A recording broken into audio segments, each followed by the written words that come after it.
Here's why I don't think it's a big deal. I look at that as a heat-of-the-moment situation where LeBron James is trying to make sure, and I think he's doing everything in his power, whether he's getting the right amount of help, no help, whatever that is, to try to get this team back on whatever track that he knows they need to be on, that we saw a little bit of times early in the season.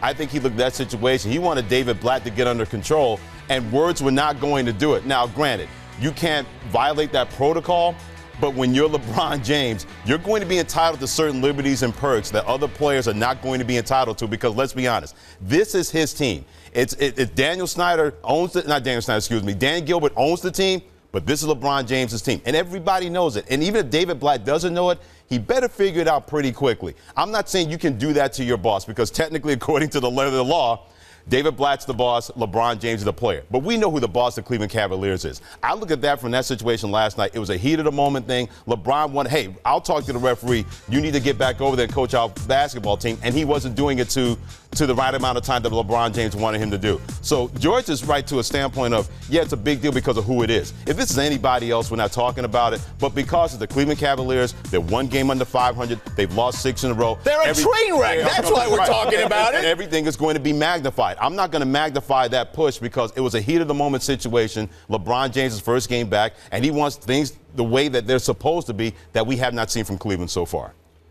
Clearly, it is a train wreck right now. But I want to harp on this disrespect thing with coach between Blatt and LeBron. I mean, if he's bumping into him, maybe there is no respect there. I mean, is that an issue going forward? I don't know about the lack of respect there, because when you have a heated moment like what we saw last night, believe me, David Blatt just got here. George's point is valid in terms of that was Pat Riley or somebody else. You know you're not going to do that, but I don't think we would have seen Pat Riley act that way that we saw David Blatt did. David Blatt is still learning about the NBA, not just coaching players, but understanding when you can fight a battle and when you can't fight a battle, how to fight a battle, how not to fight a battle. Pat Riley knows how to get under a referee's skin or get his point across by doing it a different way. He's had enough time to do that in the NBA. Even when he first got to the NBA as a head coach, he wasn't being shoved away by players like we saw last night. So I don't think it's a lack of respect thing. I think David Blatt has to clearly understand the NBA landscape, and after 39 games, we know he has not figured that out yet. Here's the problem, okay? David Blatt comes from Europe, where the coaches have all the autonomy. They have all the power.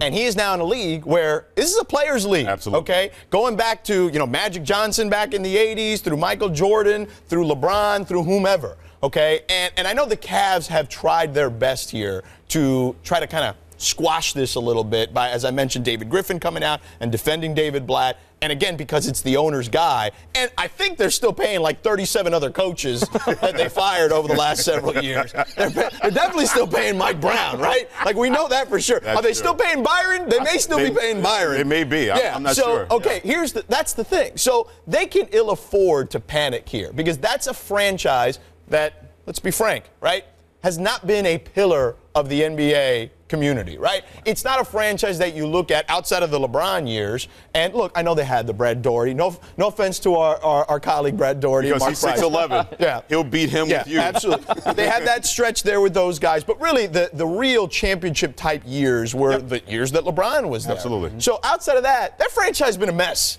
okay? And when he left, it was a mess. And now he's back, and it's still kind of a mess. So I think LeBron has kind of found himself in a situation, and David Blatt has found himself in a situation where they may be a little, in Blatt's case at least, a little overwhelmed. And in LeBron's case, I think he's a little underwhelmed. Right. That's rare, because LeBron's the only one in that organization right now that knows exactly what it's like to deal with expectations, because he dealt with it in Cleveland, got into the NBA Finals. He dealt with it in Miami, got them to 4 straight NBA Finals. It's one thing to look from the outside and say, oh, yeah, if I was a part of that, this is what I would do. But now they're all in that cauldron. And LeBron is like, look, we did it this way. I know this way works. But David Blatt, to your point, he's used to having that autonomy as a head coach. Kyrie Irving and Kevin Love, they're still trying to figure their way. And LeBron is like, look, you guys have no idea what you're doing.